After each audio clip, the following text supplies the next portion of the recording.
Marcus Garvey words come to pass. Marcus Garvey words come to pass. Can't get no food to eat. Can't get no money to spend. Oh, can't get no food to eat. Can't get no money to spend.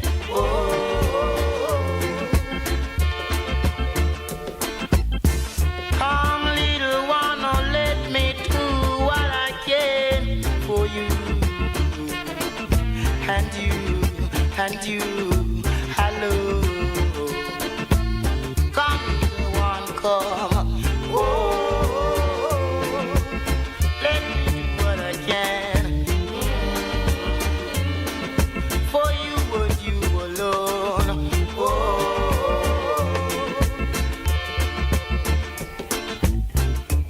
you know the right hand do it now. Shall be spanked with many stripes, weeping and wailing and mourning. You got yourself to blame. I tell you, the right, the right, the right, the right, the right, the right, the right, the right, the right, the right, the right. I beg you, oh, tell you to do right.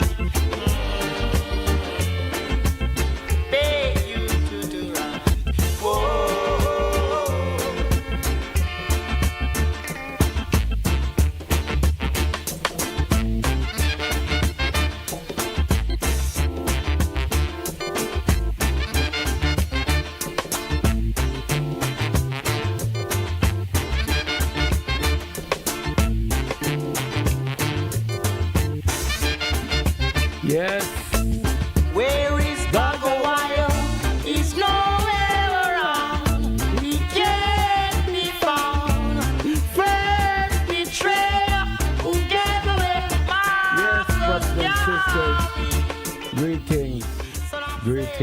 Greetings. Welcome.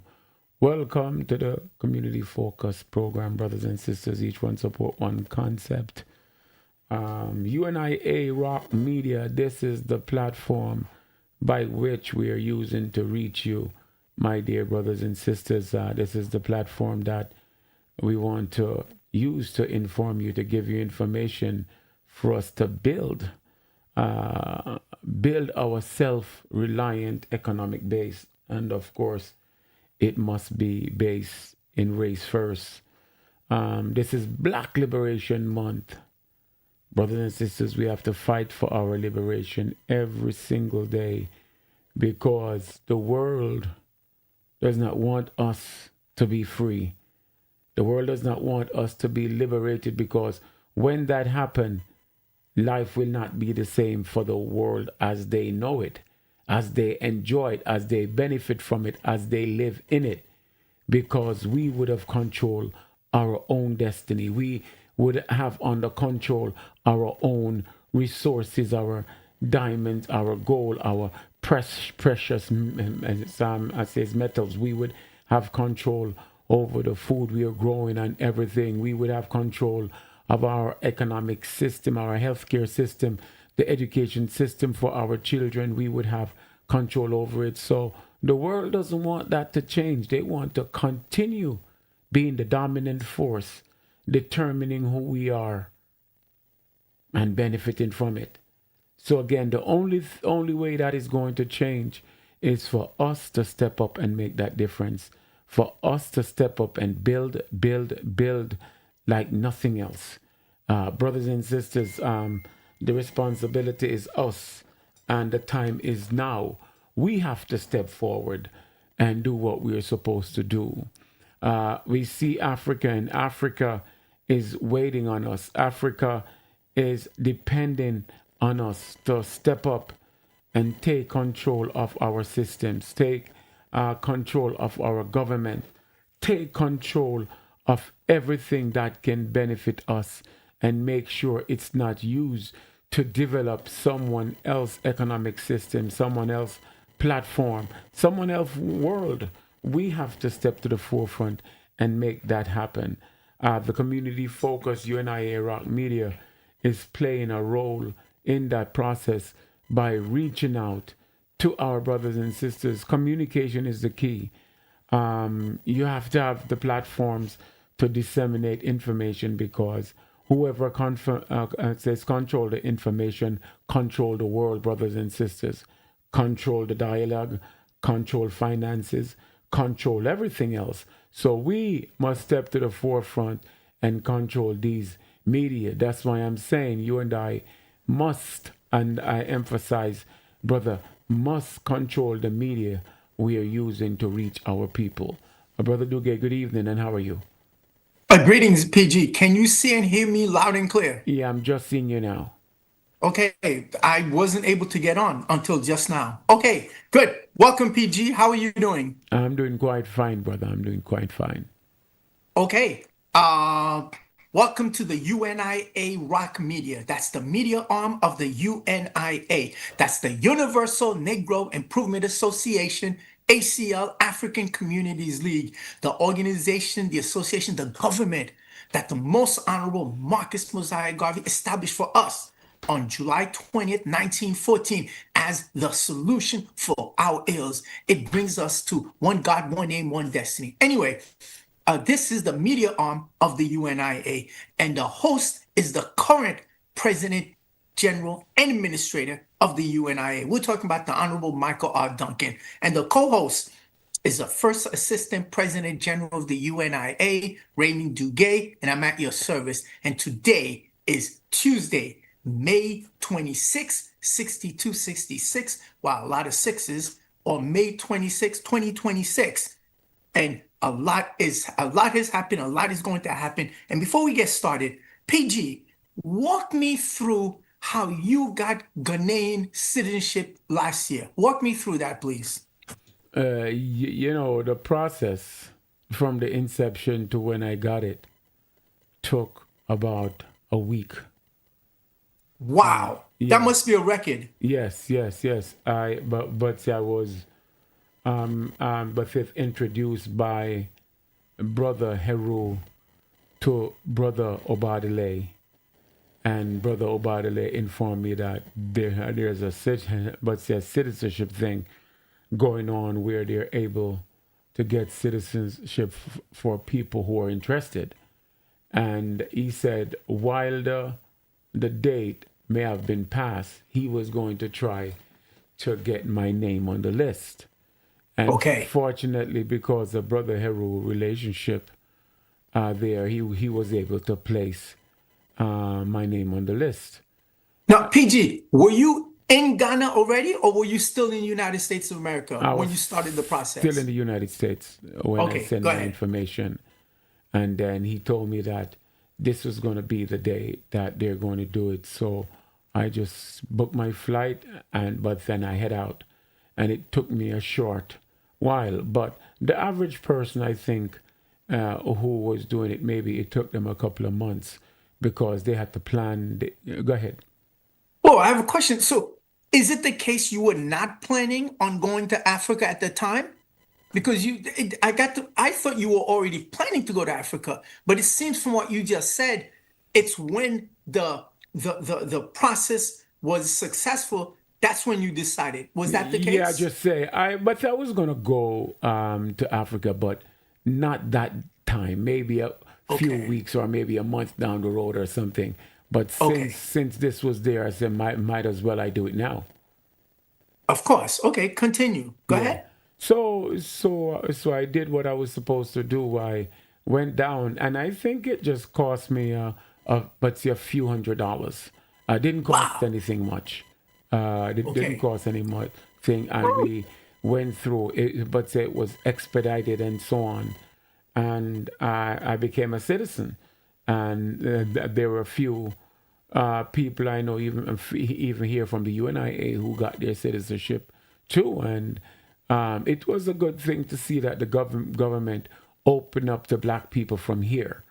So I'm hoping that same thing really stands, and they're not going to put black people through any kind of system that's going to try not to let them become citizens, because we're hoping our governments in these various countries will open up Africa to Africans. Okay, did you have to do a DNA test? No. Did you have to have residency requirement? No. So, but from what Dr. Kabon showed us yesterday, all of those are now new requirements. Yeah. Okay.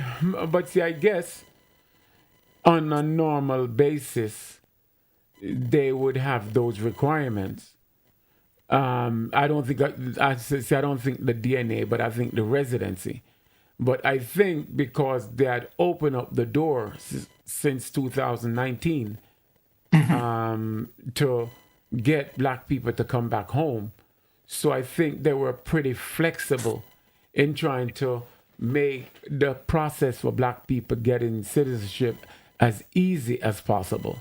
So I think that was the intention. And okay, it was started by Mahama in 2016, but then the past president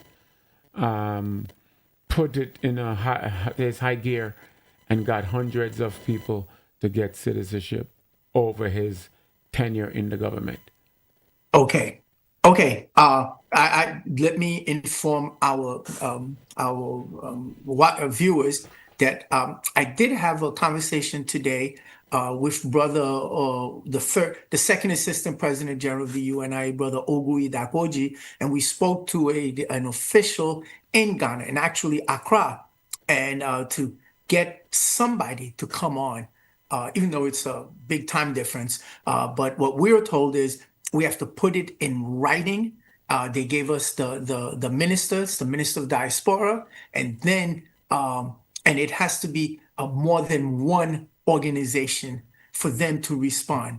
Otherwise, June 22nd and 23rd, there's going to be an expo in Boston, specifically addressing all of those issues. And so Brother Dugue is going to assist to see if we can have the government official on the way to Boston from Accra to stop in New York. So we'll keep people posted on that. But PG, I've had several of our members reach out to me and ask me, Brother Dugue, which place would you recommend? They ultimately, because they've been bored with our message. They want to go back home to Africa. Like, where would you recommend? I always say Ghana. Let me be completely honest for everyone. I am a dutiful citizen of Liberia. I actually know Liberia. Of all the places on the continent, that's the place I know most. I've been there the most. And I have an idea, I can get lost. And so, but to me, that's home.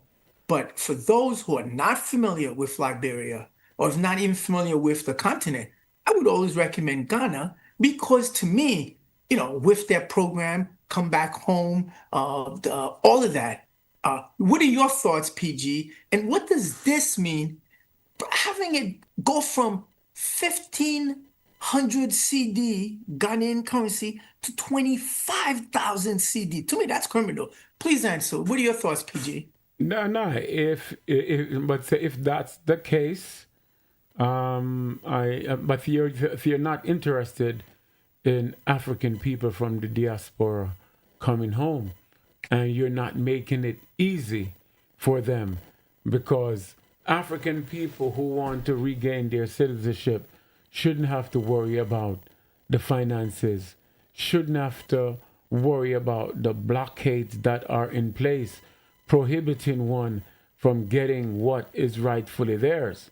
And we're hoping the government would be somewhat tolerant and understanding where they know African people from the diaspora want to get the citizenship, and hope that they would work as easily, as smooth as possible to facilitate this. Okay, before we leave this topic, do you think it's an obvious attempt to discourage, to demoralize and to reduce the African diaspora from moving back to Ghana?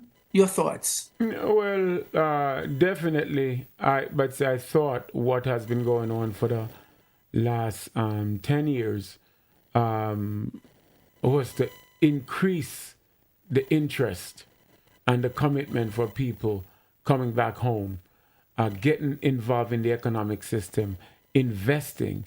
But with this move cannot help it. It's not going to make it where more people are going to come if these barriers are in the way. It's definitely not going to help. So the government seriously need to think about it, because there are a lot of African people who are interested in going back, and then we need to make it as smooth as possible. We have one gentleman who came with us last year. He went back a couple of weeks ago to find place to build a home. So our people are serious. So we have to make it as non-challenging as possible to regain citizenship. There you have it. Okay. PG, today is Tuesday. Tuesday in the spring, Tuesday in the fall, to me, that can only be Rosedale soccer. What happened today, Rosedale soccer, and what's the leftover from Saturday? Go right ahead, PG. Well, I didn't get to Rosedale soccer today. I went into the city. And I was hoping to get back in time. I was hoping to get back in Queens by 5 o'clock, but unfortunately I got back much later because of the time I left Manhattan and the traffic driving to get back in. Okay. Today was what they call the revealing of the 26-man roster on the U.S. soccer team. Okay. And of course, my nephew Timothy is on the team. While we know there wasn't any doubt that he was going to make it, because we not only believe, but we know that he's qualified and he's one of the stronger players on the roster. So we were positive. But anyway, they had to go through the process. You know, so yesterday, Timothy asked me if I could come, but I told him it was going to be difficult for me to come because of the Rosedale soccer program and everything. So we were able to work it out, and I went. But, you know... where was it, PG? Where in Manhattan was this? It was at Pier 17, down at South Street Seaport. Okay. Yeah. So I went, and as you watch the people who are being named to the team, I was amazed because there were a lot of black players. And okay. Of course, I felt good about that. I saw one or two of the black players who I'd met before, who I'd met in Qatar.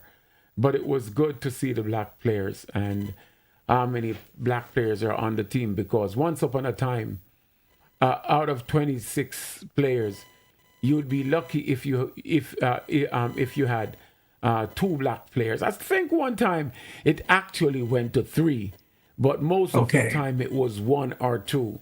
So seeing what has transpired now, I was really amazed that so many black players are on the team.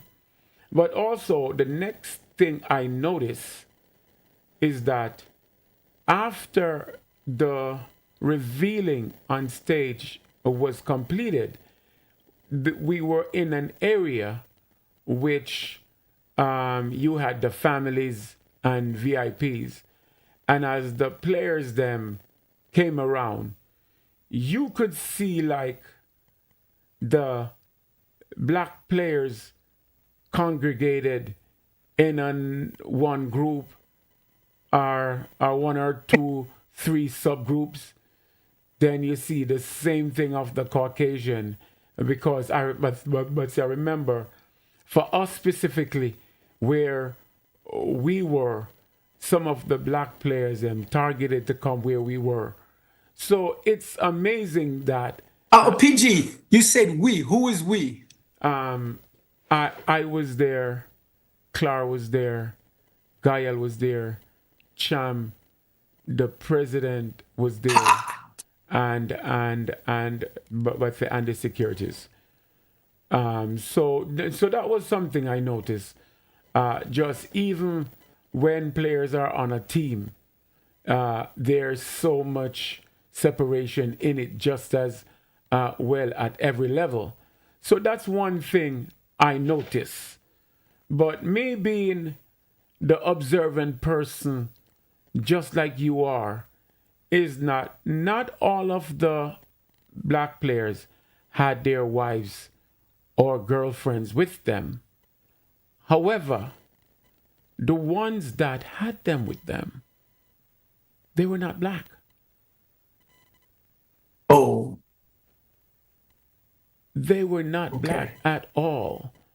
And it's easy to say, for me to get a little antsy and say how you're doing this or how you're doing that.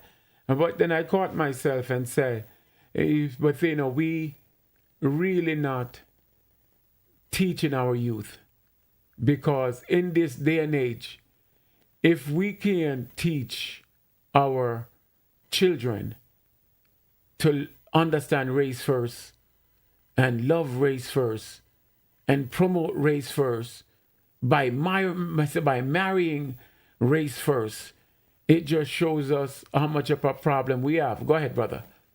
PG, is it always the case it's race first? Even football, even soccer? Please answer the question. Of course, it's always is.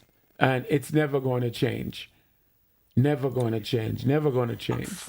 PG, that young man that you talked about at the 2022 World Cup, you mentioned, I think his parents, he comes from a mixed household, but as soon as he saw you and the crew, he was at home. He was, he almost like, okay, these are my people.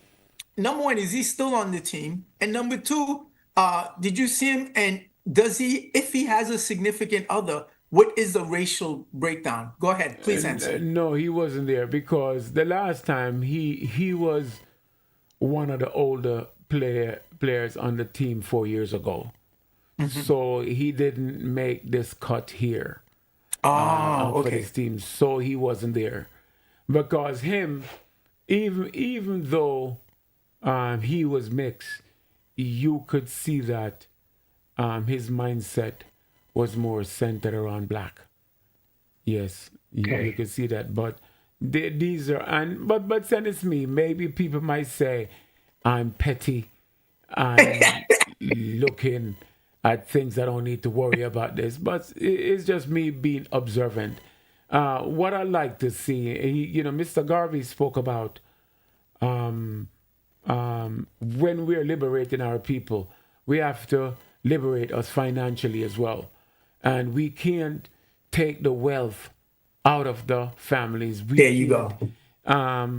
Just go marry somebody else and give our wealth to the next community. And it just shows us how much work we really have to do. Yes, sir. Yes, sir.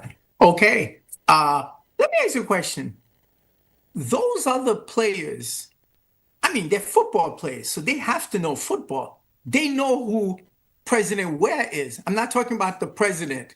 I'm not talking about as president. They know who he was as a football player. Yes or no? They should. Of course. So aren't they intimidated when President Ware, when Mr. Ware's there? I would be like, whoa, this is the big time. Please answer that. No, of course. Most of these players, when they come around, they want to talk to George. They want to take pictures with him and so on, And as a matter of fact, while we were there, you had more people asking George for autograph and picture than most of the players themselves. Okay, now you're talking. Okay, good, good. Okay. Uh okay. So give us a little bit more what happened on Saturday then. Because we didn't really discuss it. You know, Saturday, the rain, but we had it indoor at PS 181. By the way, did you get a chance to see Sister Marcia and her daughter Mia? Yes, of course, of course, of Yeah, course. I met them. I met them when I went back to get something. One had parked, or two people had parked blocking me. I couldn't move. So I had to go back in. And luckily, the very first person I spoke to knew who the owner of the car was. So the person came out, and that's how I was able to leave. But I saw Marcia and Mia. So I recognized them, and I didn't know because I had to leave. So I wanted to be sure that you had a chance, that they had a chance to approach you. Man, Yes, yes, I PG, do you spoke ever with them. think about all the people that we met through Rosedale Soccer? Please answer that. Man, a massive amount of people. If we ever tried to count, we couldn't count them all. But on Saturday, it was a blessing seeing a lot of them who came out and just to be a part of the day, celebrating Timothy, encouraging the new players, the young players who were there. It Absolutely. was just an amazing day. But anytime you have the African family who can get together in harmony for the benefit of the African child, it's a wonderful thing. And the people them came out, the children came out. They were able to hear from Clara. They were able to hear from George, President George Weah, the footballer George Weah, and of course they were able to hear from Timothy. Them knowing that they being in Rosedale right now, it's all where it started for Timothy, and they themselves can reach that pinnacle if only they commit themselves. We need players to commit to playing and practicing and having fun, and we need the parents to commit to facilitating everything necessary for the growth of these children. So it was a wonderful afternoon. Okay, two more things on that. I ran into Glenn. As soon as I saw Glenn, I asked him, "Where's Sharon?" And he pointed out Sharon. PG, these people have been in Rosedale before I was in Rosedale. So I was happy to see that. Now, talk to me about the Adelone family. Why did you recognize them? Talk Yeah, to us. Go right ahead. yeah. But it's sad when you have families and children, players you spend so many years with, going to games, hanging out on the field, watching the children play, watching them grow while playing, eating Oh, food. and PG, not even talk about arguments. You know, I mean, sometimes we have arguments with each other, but Yes, you know, I was happy to see everybody. Go ahead, PG. yes. So it makes a world of difference. And the Ataloni lost their son, Peyton, who started in the program from he was 5 years old, and last year he passed away. So we had to pay homage to him. We had to show that respect to him, because it's just not easy. And I know it's not easy what they're going through. It's going to take time to get over something like this, and they'll never get over it. It's something that they're just going to have to try to adjust. So anything we can do to soften that wound that they're feeling, we just have to do. Okay, there you have it. Okay, PG, tomorrow's the 27th of May. You're getting on a plane, you're going to Panama. Can you go over the itinerary and what you expect to get out of it? And I believe you've got some UNIA members protecting and defending you. Go right ahead, PG. Yes, well, Panama, but it's one of those places I have a strong likeness for.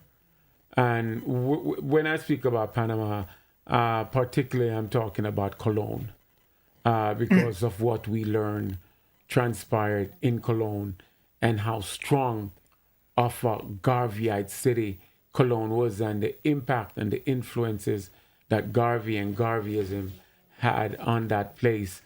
And we're hoping to rebuild that again, to rekindle that again, anywhere possible that we can bring Garvey and Garveyism. It's a great thing. And when the people who live there from that country calling out to us to come and make a pitch to get Garvey and Garveyism again in the minds of the people, it's a wonderful thing. And we have things planned in Panama City. We have meetings at the university. We have functions and meeting in Cologne. We have a parade in Cologne. It's just a whole lot of things planned, and we're going to do whatever we can do to make that difference and to get Garvey and Garveyism up and running again the way it should be in Panama. Okay, there you have it. Okay, Mr. Garvey spent quality time in Panama. He was there from 1910. I think he had to escape by 1911. No, from Costa Rica, he went to Panama. And then later on, in the winter of 1921, Mr. Garvey was also in Panama. And so the Black Star Line did go through Panama. So it's big. We've got big history there. Okay, PG. Tomorrow's also tomorrow is the 27th of May. If you look at the UNIA calendar, 9 years ago, right now, we were busy trying to put everything together. Remember 9 years ago on the 26th, Friday night, we're putting boxes away, deciding, I think we didn't have the credit card machine ready. We didn't have this ready. We didn't have that ready. We just, all hands on deck. I was there till midnight, PG. I don't know if you remember that. Kemet was there. We were doing what we could. That was 9 years ago. What was the big deal, PG? What were we planning on doing for the next day? Go right ahead. Well, then, we weren't going to let anything stop us. As the saying goes, ready or not, we're going. We're opening. The doors are going to fly open. And we didn't have things as perfect as we wanted them, but we decided that it was time.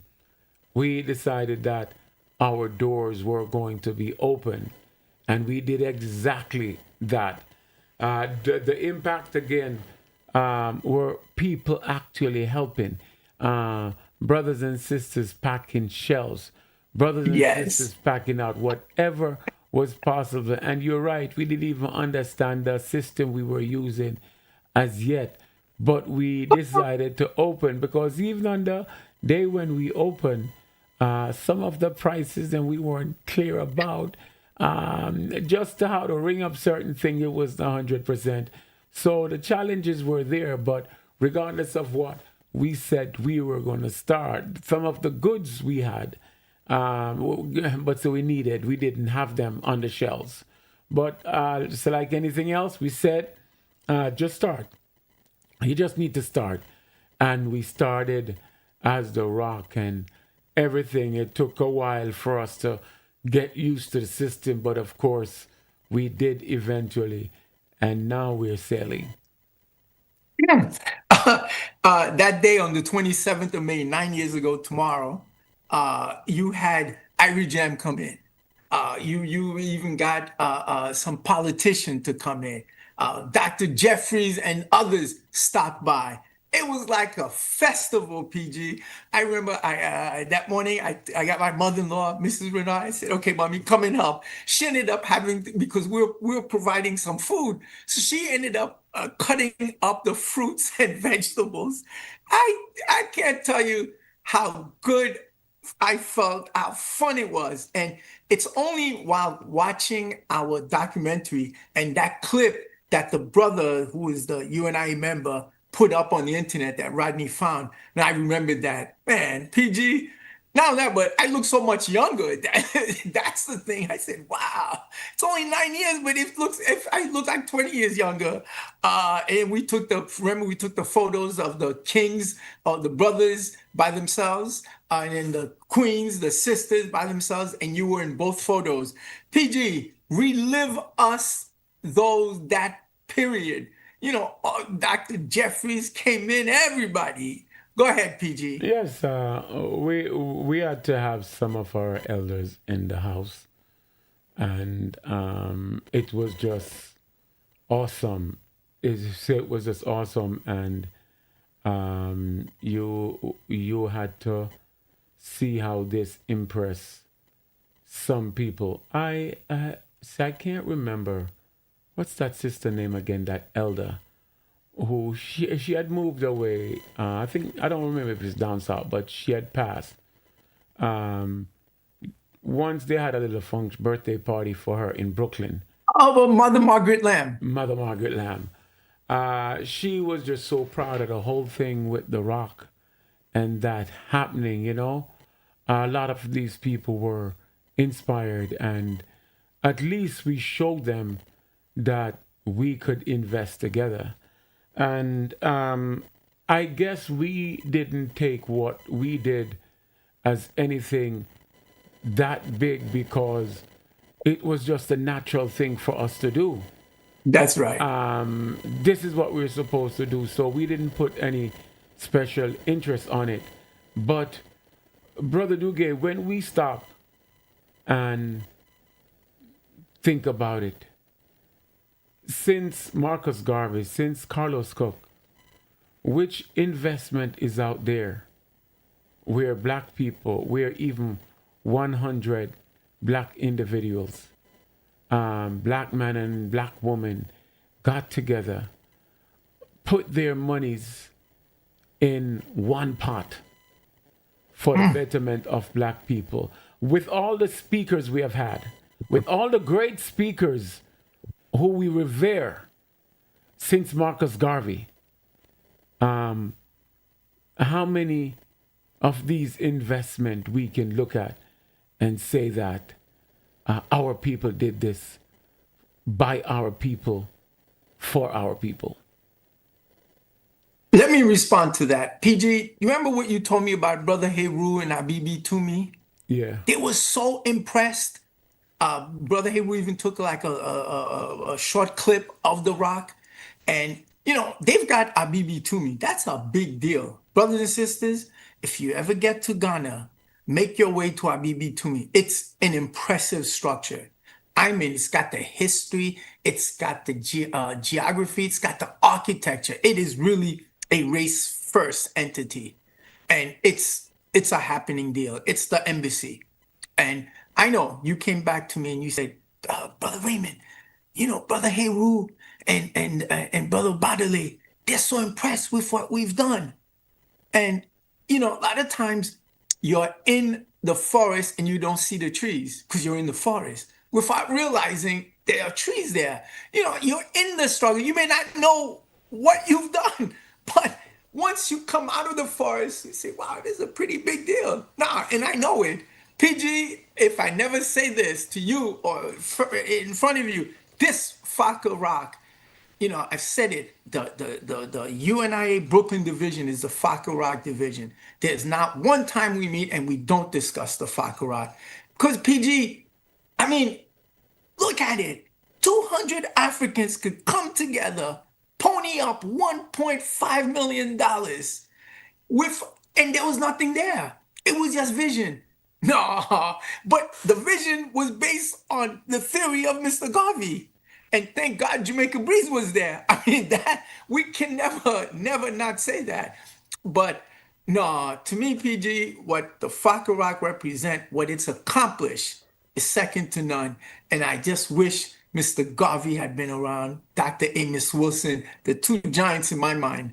So no, I'm very pleased. And so tomorrow is 9 years. So everybody, make your way to the Rock and buy something in honor of 9 years. But next year, it's going to be a big 10-year anniversary. It's 10 years, but we've got big things planned. So PG will not be here tomorrow, but everyone make your way. Come and support your PG. Come and support the Fakarak. PG, how did you come up with the prices? When I say you, I mean you plural. Did you use other supermarket prices? How did you come up with it when we opened? Well, then, most of what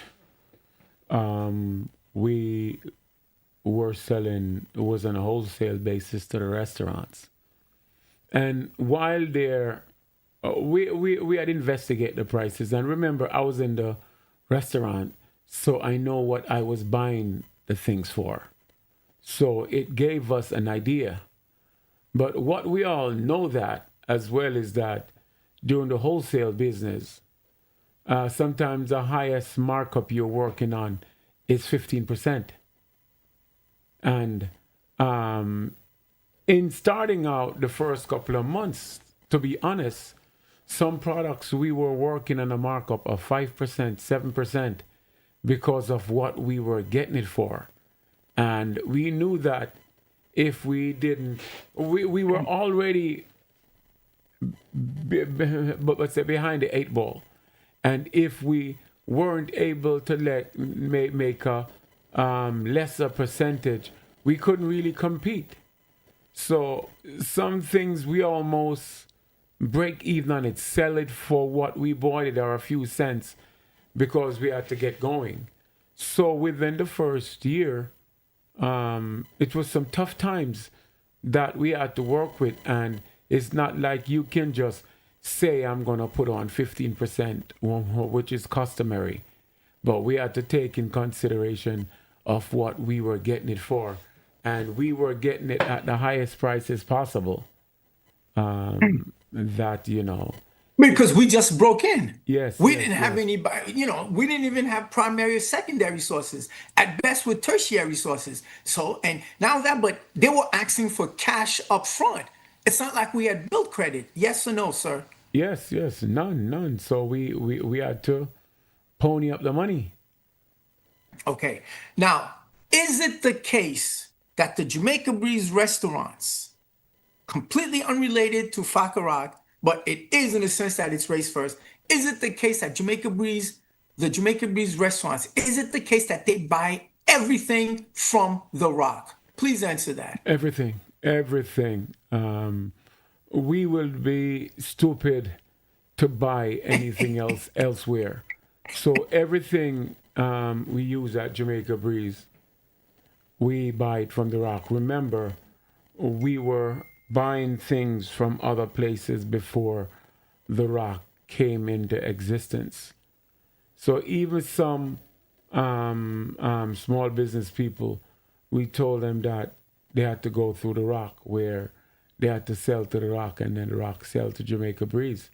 Because we realized that for the Rock to be able to work, the Rock need to have a customer that whether it makes another dollar from other business entity, the dollar from Jamaica Breeze was guaranteed, because that became the corner store that the Rock was sitting on.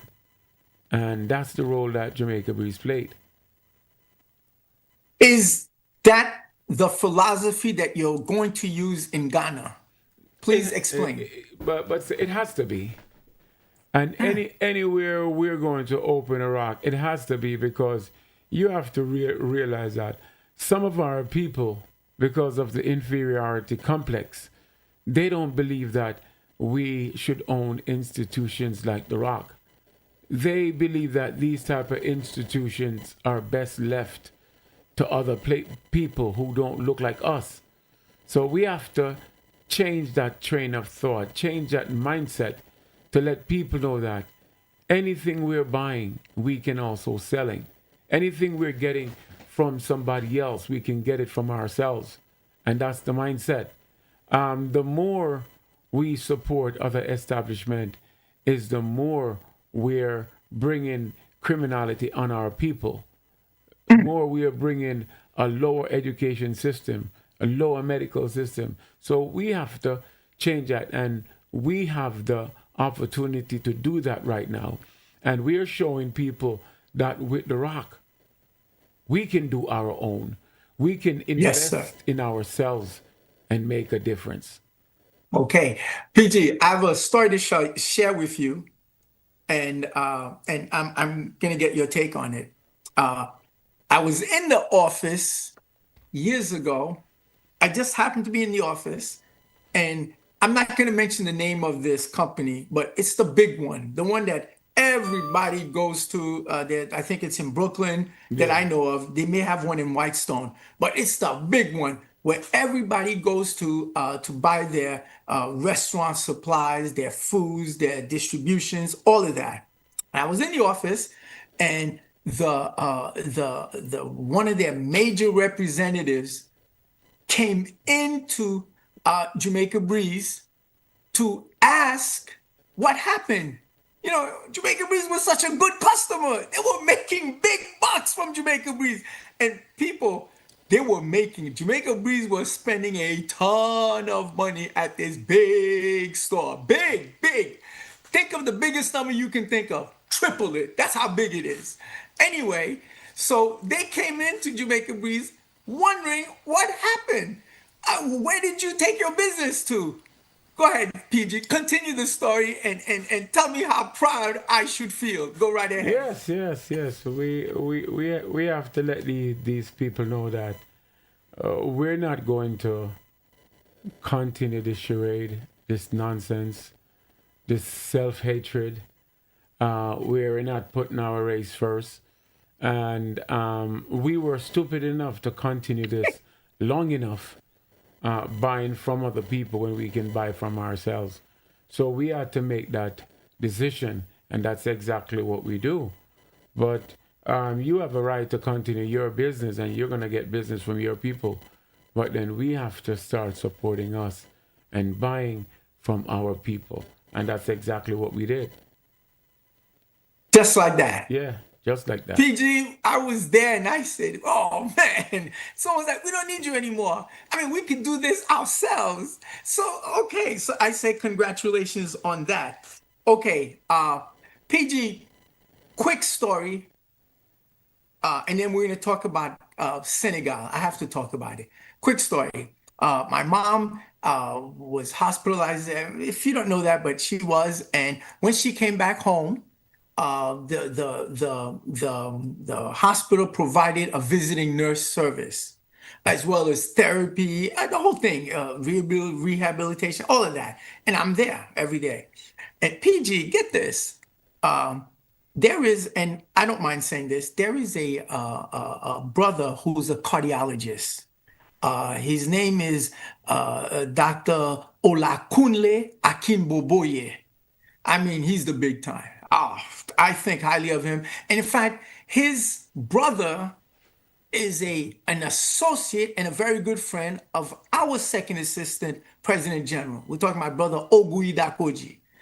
And so, PG, this cardiologist, since the name is difficult by Western white American standards, so he tells everybody, just call me Dr. Ola. So that's what I call him, everything.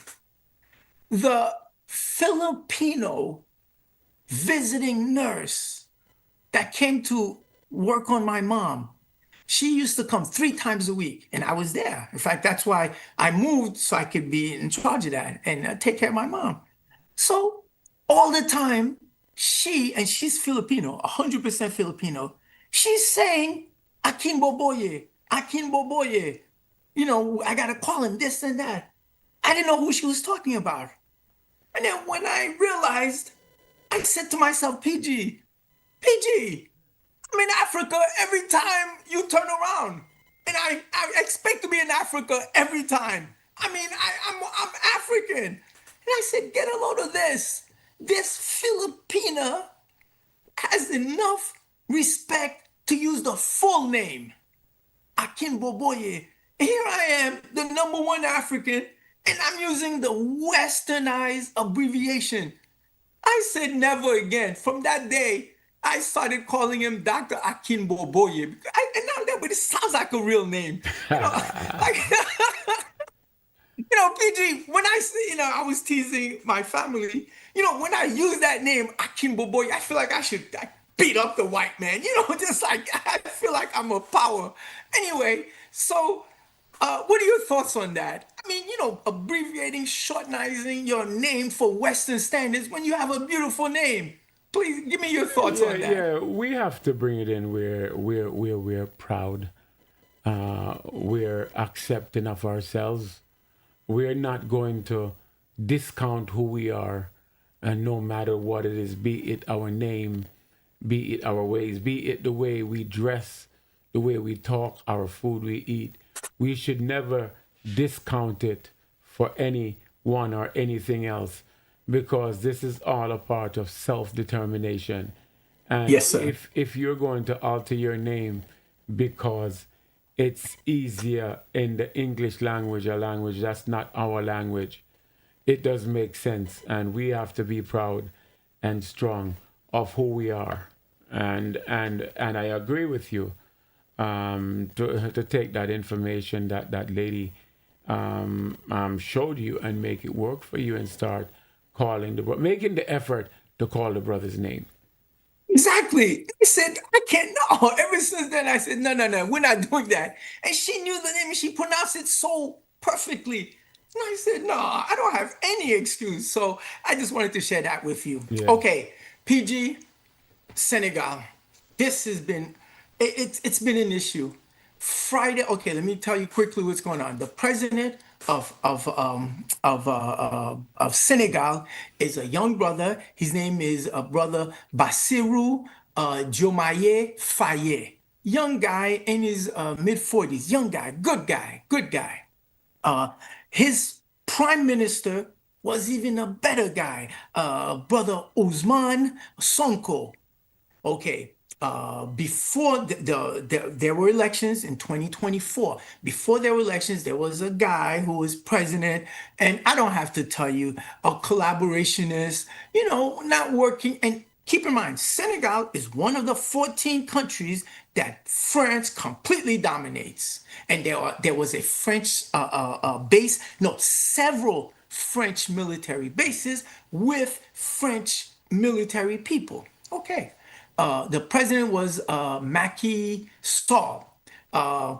In preparation for this election, they outlawed Ousmane Sonko. Oh, they created a political party called PASTEF, P-A-S-T-E-F. It's a French acronym.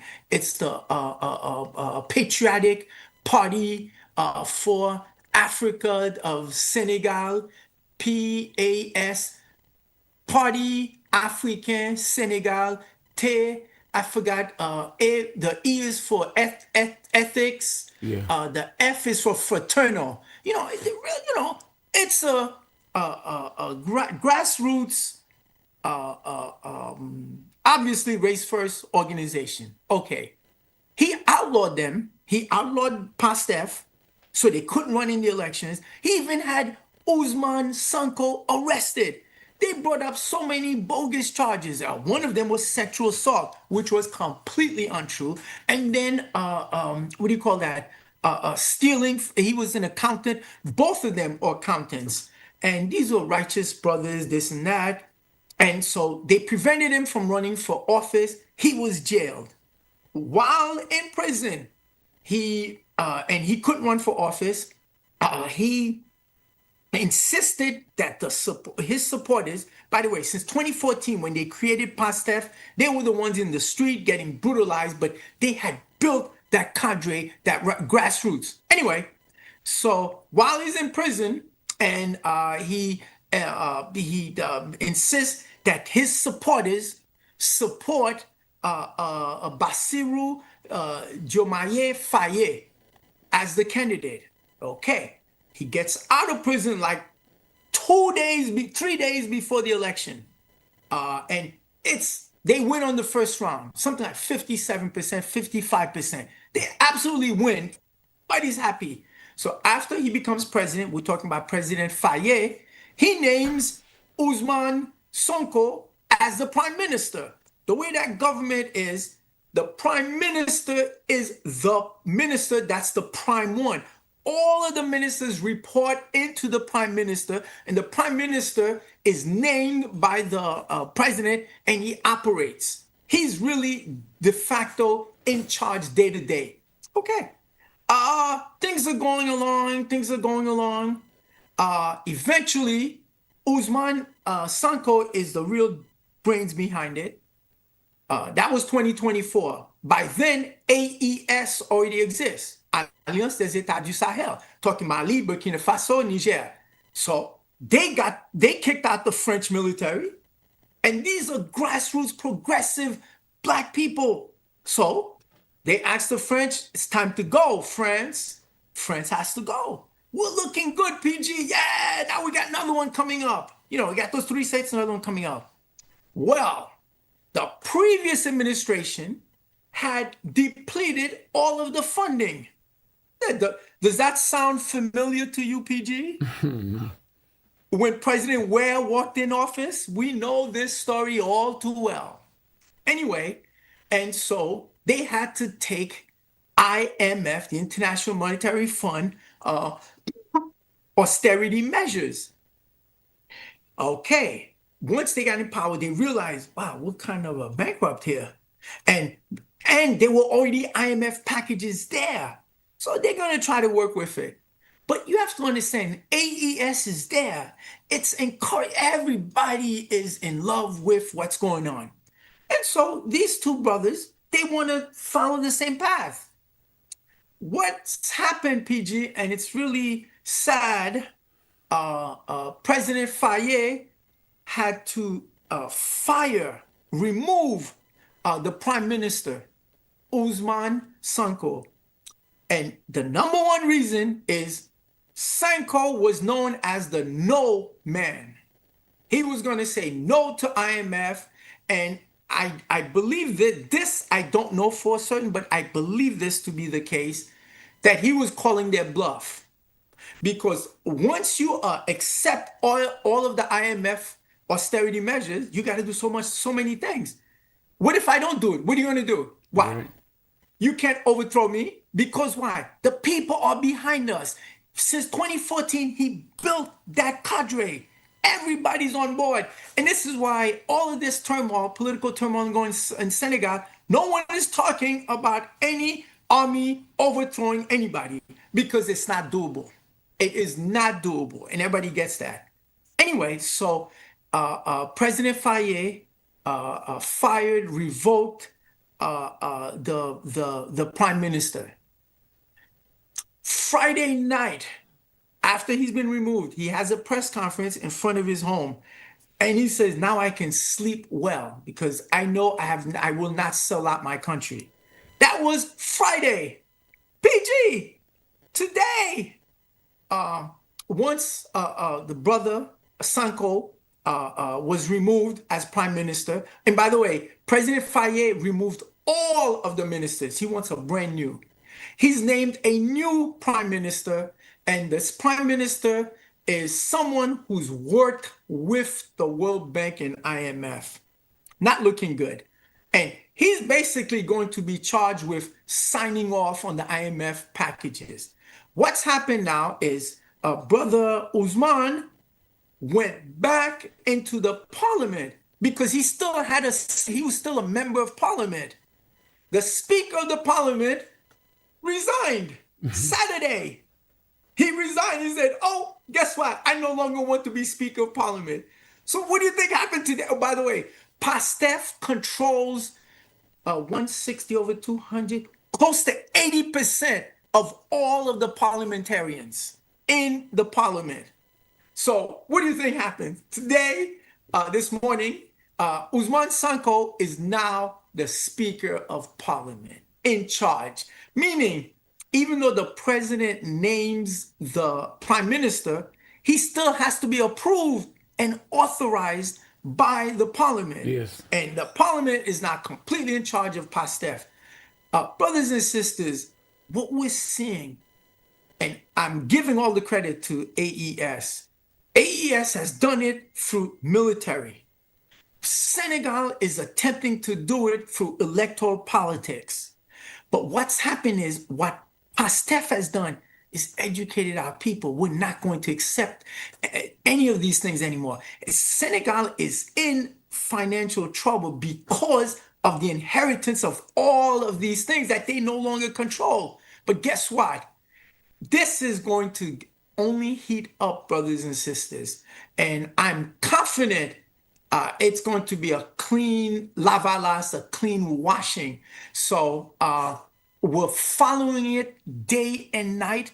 And the other thing is, President Faye, I really like the brother. Good guy, good brother. But there were things that I saw that I never understood. Like what? Visiting France, going to Kenya at that Africa summit, having long discussions and negotiations with France. No, there's no negotiation. Listen, France, stop stealing 85% of my budget. You need to disappear yesterday. That's the only conversation we should be having. But we'll see, PG. We've been following it and we are anxiously awaiting it. Your thoughts, PG, and it's about that time, your last statement. Go ahead, PG. This, with France being, the military being kicked out of Senegal, where do they stand there now and what type of influence they have? They have no military influence, but France still, we're still using the France CFA. Yeah. We're still using their currency, and everything is France. And this is why you can appreciate AES. See, once you take it over, not that I'm recommending that, but this stuff is going to be slow and ongoing. But I think with this happening, PG, it's going to speed up the process. It's going to speed up the process, and I expect big things to come. And that would be good for AES. Oh, by the way, AES has started to use the Senegal River. See, it's not an ocean, but it's a river. And that's how they're getting their materials into Mali. The Senegal River from the Atlantic Ocean, they're using it as a port. But at this point, the number one port that AES uses is in Togo. Not even Ghana. Port Tima, even though they use it, but Togo is making out big time. But Senegal is on the horizon. So PG, this is the right place at the right time. France still has an outward control over Senegal. Yes, no doubt. We're on the right track, but we haven't broken off yet. Submitted. Yes. Well, you have to take some type of step and some type of movement. I was expecting more from Senegal a few years ago, but I guess they're playing their cards safe. But when that transition happened, I thought they were going to Me three. yes. But unfortunately, that's not the case. But I'm hoping they will see the light and continue doing what needs to be done to benefit our people, because we need more and more of these African states to rise up, to see what's going on, and to stand up and make that difference. PG, I have a question for you. Today, when you're in Pier 17, which, by the way, is not too far from where I worked at when I was a dutiful slave, when you were at Pier 17 today, hobnobbing with all those white folks, were you like intimidated? Were you like, oh my God, I'm in the midst of all these white folks? Well, tell us, what were your thoughts, PG? Well, you know what, Brother Raymond, I never even think about these things because with confidence, you have won even before you started. And without it, you're twice defeated in the race of life. So where I'm concerned, if anything, it's other people should feel intimidated. We're back on the soccer field, and I'm back to hear these people asking us to take it easy on them because they know when we come what we bring, and we bring it swiftly, and we're only going to get bigger and better. And no matter where I am, I always have that confidence with me. Yes, sir. Last question. What's the story with this U14 travel team? You talked about it on Saturday, and I see my nephew's on that team. Talk to me. Talk to me about the U14 team. Well, but I really have a team that depicts black people. As I said, on that team, we have a player from Kenya. We have a player from Nigeria. We have players from Sierra Leone. We have players from Haiti. We have players from Jamaica and players from the USA. So these are a group of black young men who are integrating and learning each other a way of life, and using football to do that, soccer to do that. So I'm quite pleased with that team because of the demographics and just everything else associated with this demographic. And these boys are so nice. The little brother from Haiti, when he refers to me, he doesn't call me Mr. Duncan or coach. He call me president.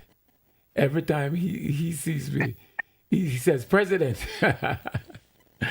and his father came to the field yesterday, and his father said the same thing like him, president. So these young men are looking forward for us teaching them and guiding them.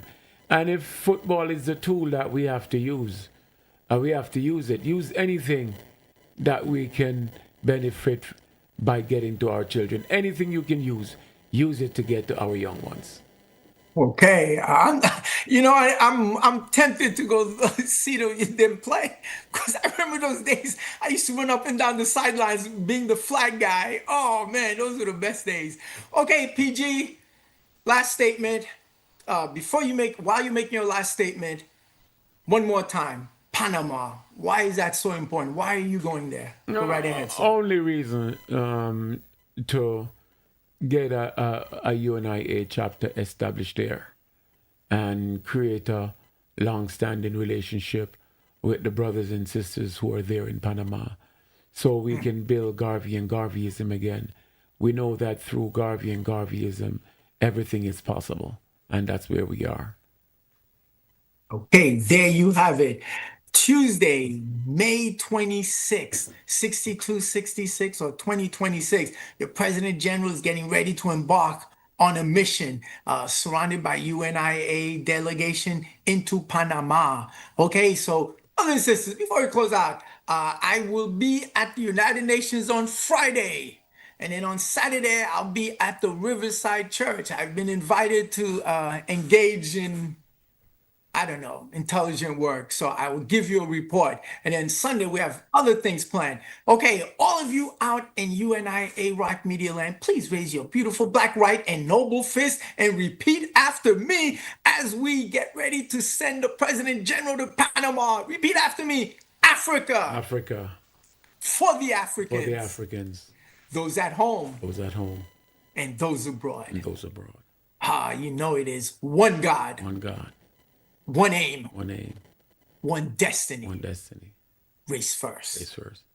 Long live our President General, the Honorable Michael R. Duncan. Long live the greatest among men and gods, the Honorable Carlos, the one who said the greatest among men and gods, Carlos A. Cooks. Long live our Emperor, Jean-Jacques Dessalines. And finally, long live the greatest among men and gods, the most honorable Marcus Mosiah Garvey. Have a safe trip, PG. See you soon. Thank Race you. first. The Community Focused Show is brought to you by Jamaica Breeze.